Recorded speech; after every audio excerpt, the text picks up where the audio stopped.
Announcing the Indie Readathon of 2022, where indie authors are celebrated and we encourage reading indie books. This is my first readathon and I'm so excited to be a part of it. Although I'm a small booktuber, I don't read particularly fast and I don't release videos as often as I should. What I do bring to the table is lots of personality and trash talking too. Take me seriously or don't. I'm gonna have a lot of fun with this one. 3 teams divided by reading taste. The first one, the Narwhals, which are basically focusing on more fantasy and sci-fi. This team is led by Andrew from Andrew Wizardly Reads and Jesse from the Bookish Mom. The second team, the Independent Kitties. This is led by Ellie from Earl Grey Books and Mel from a book fiend named Mel. They're more focused on indie books that are romance novels and I guess everything else that isn't particularly fantasy sci-fi, and the focus of the third group. Speaking of which, the group that I'm involved in, the Dark Knights, run by Steve from Steve Talks About Books and Lana from Lore and Lullabies. We'll be focusing on the dark and the darkest of literatures. While every team is categorized by theme, it doesn't necessarily restrict the participants, so I can read a sci-fi book, for instance, and there's nothing that the Narwhal captains can do about it, and I can also pick a romance novel. Concerning Team Narwhal, there's only one thing I want to say: y'all don't even exist. You're like unicorn dolphins or dolphin unicorns, I'm not sure which way it goes. And Team Independent Kitties, y'all aren't a lot, at least as much as the Dark Knights or the Narwhals, but I'm not underestimating y'all for a second. I got my eye on you. I plan to crush both teams. Bring it on. Dark Knights, we have no mercy, we have no chill. We're just coming for the W on this one. Just putting that out there. I'm a total mood reader. I don't really do the TBR thing, but just as a form of guidelines, I'm gonna be following this bingo board. The first one is read a host favorite. For this one, I have chosen Beyond Redemption.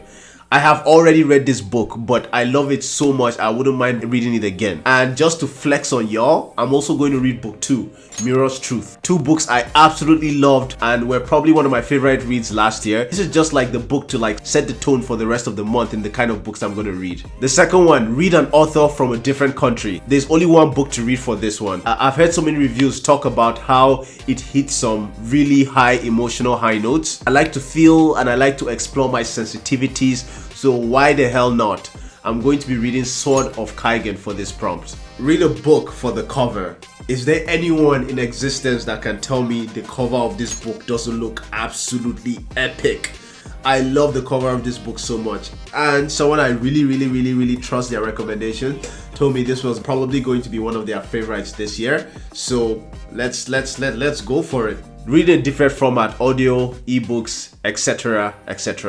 I'm not quite sure which I'm going to do for this one, but I'm probably going to do some combination of immersive reading. The fifth one, leave a review on an indie book. And I'm going to leave a review, whether it's on Audible or whether it's on Goodreads. Some of them I'll also be doing book reviews with animations on my channel. That could take some time, but I'm going to get right into it. 5-star prediction. So I predict that this book is going to be a 5-star. A Drowned Kingdom by P.L. Stewart. Why is this a 5-star prediction? Because I've listened to the man talk on Page Chewin, which you should check out, by the way. Yeah, he sounds very intelligent, and a lot of the themes that he wants to touch on are themes that I'm also touching on my book. I feel like I will enjoy this book on 2 levels, as a reader and a writer as well. So I can't wait to get my hands on that. Read a book with under 200 reviews. I don't know any book with under 200 reviews, so give me recommendations down in the comment section. I will consider reading it. Read a black, white, red, or blue cover. I'm going to go with Kings of Paradise by Richard Nell. This is a book that I've wanted to read since last year. I've watched so many book reviews about it, some very flattering, some not so flattering, and I'm very curious. I can't wait to get my hands on it. And yeah, read a diverse book. So for this one, I chose to go with Rage of Dragons. Now I know Rage of Dragons is technically considered traditionally published right now, but it started off as an indie book. It's unique in the way that it does world building. I heard that the world building is based on an African setting, and the power hierarchy is based on a caste system, which is also very African. I would like to see how he did that, because predominantly fantasy books usually have like a European feel to them. So I would like to see how he was able to pull it off, and those are my picks. As to whether Rage of Dragons will count for this prompt, I've asked a few people who have basically told me it should be fine. So yeah, the links of everyone that has been mentioned is in the description. Check it out, like, comment, subscribe, stay epic, and peace.